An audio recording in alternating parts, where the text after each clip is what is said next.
The night before my wedding, I discovered their deadly secret. The night before my wedding was supposed to be magical. The last quiet evening before stepping into a lifetime of love, family, and forever. But instead, it became the night I realized the man I loved was planning my death. I had stopped by his house, just a small surprise. A goodnight kiss. A last I love you. Before the big day. The lights were low. The house silent. But then I heard it. Voices.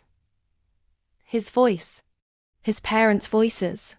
I leaned closer to the study door. And what I heard froze me to the floor. His mother's voice. She's wealthy, naive, perfect. Once the wedding is done, she'll be gone. And then his laugh. Cold, cruel. Don't worry. By the honeymoon, she won't be a problem. My chest tightened.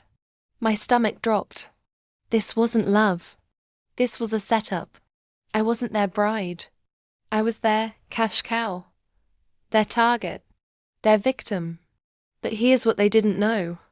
They thought I was soft. They thought I was blind. They thought... wrong. I slipped away, heart pounding, but my mind crystal clear. If they were plotting to end my life, then I'd make sure they never touched mine. Or anyone else's ever again. Morning came. The church bells rang. The guests filled the pews. The flowers, the music, the smiles. Everything was picture perfect. He stood at the altar, smug, certain he was moments away from owning my fortune. His parents, smiling like snakes dressed in designer clothes. And me? I smiled back. But oh, my smile was sharper than any blade. Then came the vows. He looked at me, so sure of himself. The priest asked, "Do you take this man?"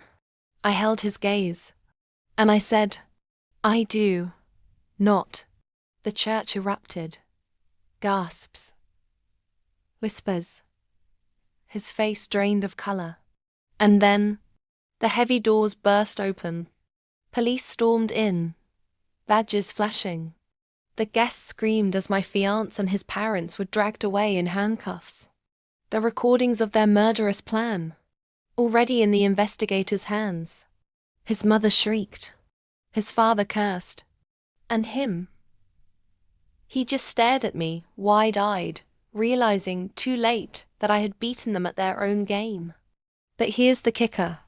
A week later, their so-called legacy estate, the mansion they thought they'd rule from forever, was auctioned to cover their legal bills. And guess who bought it? Me. I didn't just escape. I didn't just survive. I won.